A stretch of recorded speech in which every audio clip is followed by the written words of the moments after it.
Israel కొట్టిన దెబ్బ, America కొట్టిన దెబ్బకి ఇరాన్ గావచ్చు, అట్లాగే ఇరాన్ కొట్టిన దెబ్బకి దుబాయ్ గావచ్చు, ఇప్పట్లో కోలుకోలేవు అంటున్నారు. పార్థసారథి పొట్లూరు గారికి సంబంధించిన ఒక కథనం చూద్దాం. ఇరాన్, యుఏఈలు ఇక ముందు పుంజుకోలేవు.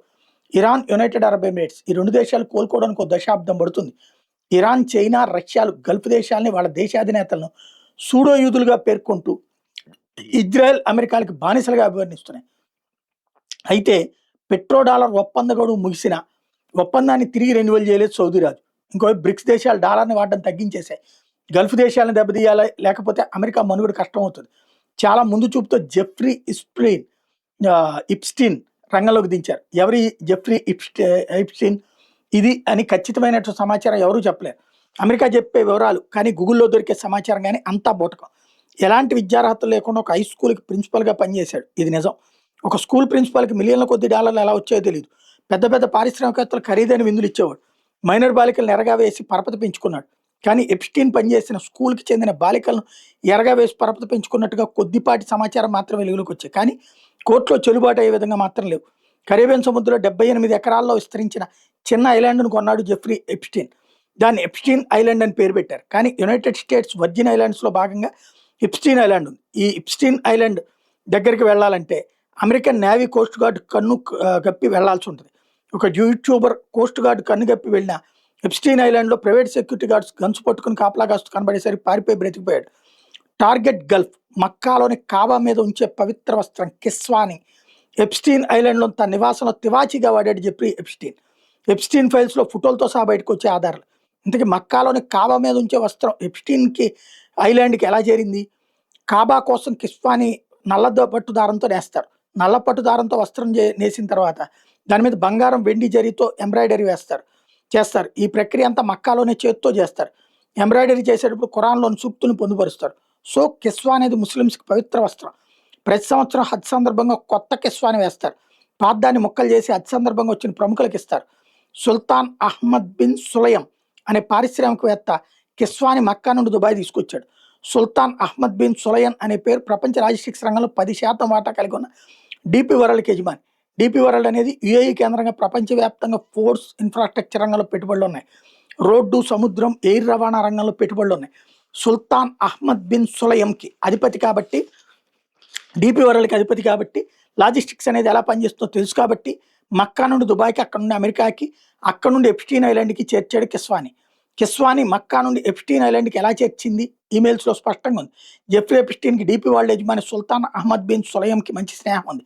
మైనర్ పిల్లలను వ్యభిచారంలోకి దించి ఆపై వాళ్ళని చంపి తాను తినవే కాక తనతో సన్నిహితంగా ఉన్న వాళ్ళకి తినిపించిన కేసులో 2008లో ఎప్స్టీన్ అరెస్ట్ అయ్యే వరకు ఇద్దరు స్నేహం కొనసాగింది.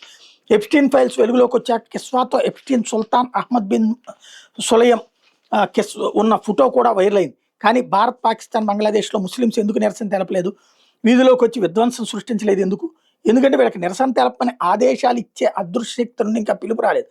కిస్వా మక్కా నుండి దుబాయ్ వెళ్ళింది, అంటే సౌదీ నుండి యుఏఈ వెళ్ళింది. కాబట్టి వెధవేషాలు వేస్తే నిధులు ఆగిపోతాయి. CIA, Mossad joint operation Jeffrey Epstein వ్యవహారం ఇరికించాల్సిన వాళ్ళని ముందుగానే ఇరికించేసి ఎక్కువ తక్కువ మాట్లాడుకొని నిశ్శబ్దంగా ఉంచేశారు. చార్లీ హెబ్డో అనేది రాజకీయ మత వ్యంగ్య వారపత్రిక. ప్యారిస్ కేంద్రంగా పనిచేసే చార్లీ హెబ్డో రాజకీయ నాయకుల్ని, మతపరమైన వాటిని, సెలబ్రిటీస్ని ఇలా అన్ని రంగాల వాటి మీద క్యారికేచర్ వేసి దానికి ఒక క్యాప్షన్ పెట్టి ప్రచురిస్తూ ఉంటుంది. 2006లో చార్లీ హెబ్డో మొహమ్మద్ ప్రవక్త మీద క్యారికేచర్ వేసి ఒక క్యాప్షన్ పెట్టి ప్రచురించింది. దీని మీద ఫ్రాన్స్తో పాటు అన్ని దేశాల్లో నిరసన జరిగాయి. 2011 నవంబర్లో చార్లీ హెబ్డో ఇస్లామిక్ చట్టాలను ఉద్దేశిస్తూ మరో క్యారికేచర్ ప్రచురించింది. మళ్లీ నిరసనలు, ప్రదర్శనలు జరగడంతో పాటు పత్రికా యాజమాన్యం మీద ఫ్రాన్స్ ప్రభుత్వం తీవ్రమైన ఒత్తిడి తెచ్చింది. సదర్ క్యాప్షన్స్ మీద క్షమాపణ కోరుతూ ఆర్టికల్ ప్రచురించమని. కానీ చార్లీ హెబ్డో యాజమాన్యం క్షమాపణ చెప్పడానికి నిరాకరించడమే కాకుండా ఖురాన్, షరియాలో ఉన్నట్టుగానే చెప్పామే కానీ వక్రీకరించి ప్రచురించలేదని ప్రకటించింది. 2011లోనూ కొంతమంది ప్యారిస్లోని పత్రికా కార్యాలయం మీద పెట్రోల్ బాంబులు వేసి తగలబెట్టారు. జనవరి 7, 2015 ఇద్దరు ఫ్రెంచ్, అల్జీరియన్ సోదరులైన సయిద్ మరియు చెరిఫ్ కాచి పారిస్లోని చార్లీ హెబ్డో పత్రికా ఆఫీసులోని గన్స్తో చొరబడి విచ్చలవిడిగా కాల్పులు జరిపి పారిపోయారు. ఆనాటి కాల్పుల్లో పత్రికా ఆఫీసులో పనిచేసే కార్టూనిస్టులు, జర్నలిస్టులు మొత్తం 8 మంది చనిపోయారు. పత్రికా ఆఫీస్కి పని మీద వచ్చిన ఒక క్లయింట్తో పాటు మెయింటెనెన్స్ టెక్నీషియన్ మరియు కాల్పుల శబ్దం వినబడి లోపలికి వచ్చిన ఇద్దరు ఫ్రెంచ్ పోలీసులు చనిపోయారు. దీని మీద ప్రపంచవ్యాప్తంగా నిరసన వ్యక్తం అవడమే కాకుండా ప్రపంచ నాయకులు ప్యారిస్ వచ్చే ప్రదర్శనగా చార్లీ హెబ్డో పత్రికాలయం దగ్గరికి చేరుకున్నారు. జీ సూయిస్ చార్లీ, ఐఆమ్ చార్లీ అనే నినాదాలు చేస్తూ లక్షలాది మంది ఫ్రాన్స్ ప్రజలు చార్లీ హెబ్డో పత్రిక ఆఫీస్ దగ్గరికి చేరుకున్న పరిస్థితి అప్పట్లో. ఒక కార్టూన్ వేసినందుకు చార్లీ హెబ్డో పత్రికారులను తగలబెట్టి 12 మందిని కాల్చి చంపారు. కానీ మక్కాలోని కస్వాని కార్పెట్ లాగా వాడిన జెఫ్రీ ఎపిస్టీన్ని, డీపీ వరల్డ్ అధినేత సుల్తాన్ అహ్మద్ బిన్ సొలయంని ఎందుకు ప్రశ్నించలేదు? ఇరాన్ ప్రధానంగా యూఏఈని లక్ష్యంగా చేసుకుని దాడులు చేస్తున్నది ఇందుకే.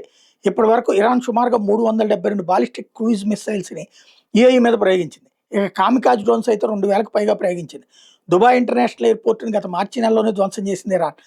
దుబాయ్ ఇంటర్నేషనల్ ఎయిర్పోర్ట్ మీద దాడి జరిగినప్పుడు అమెరికన్ ఎయిర్ డిఫెన్స్ సిస్టమ్స్ అయిన థర్డ్ పేట్రియాట్ ఎందుకు ఆపలేకపోయాయి? అమెరికాకి చేత కథ లేక వేరే వ్యూహం ఏదైనా ఉందా? యూఏఈ భారత్ నుండి ఆకాశ ఎయిర్ డిఫెన్స్ కొనడానికి సన్నాహాలు చేస్తుంది. జస్ట్ మనందరికీ తెలిసిన విషయమే ఇది. కానీ సందర్భం వచ్చింది కాబట్టి మరోసారి గుర్తు చేసుకోవాలి. ఓ గాజు సీసాలో ఎర్ర చీమల్ని, నల్ల చీమల్ని వేసి మూత పెట్టామనుకోండి, ఆ చీమలు ప్రశాంతంగానే ఉంటాయి. ఓసారి సీసానికి గట్టిగా అటు ఇటు షేక్ చేయగానే ఎర్ర చీమలు, నల్ల చీమలు ఒకదాంతో ఇంకోటి యుద్ధం చేసుకోవడం మొదలు పెడతాయి. ఎందుకంటే సీసా షేక్ చేయగానే తమ్మే శత్రువు దాడి చేస్తున్నాడు అని భావించి యుద్ధం చేసుకోవడం మొదలు పెడతాయి. చీమలకి తెలియదు సీసాని షేక్ చేయడం వల్ల తమలో తాము కొట్టుకుంటున్నాను. ఎర్ర చీమలు, నల్ల చీమలకు బదులుగా అరబ్బులు, పర్షియన్లు అని అనుకుంటే సరి ప్లాన్ అర్థమైపోతుంది. భారత్, రష్యా, చైనాలకి తెలుసు సీసాని షేక్ చేసిన చేతులు ఎవరివో అని. ఇది పార్థసారథి పొట్లూరు గారు చెప్తుంది. సెకండ్ పార్ట్ కూడా చెప్తానంటున్నారు.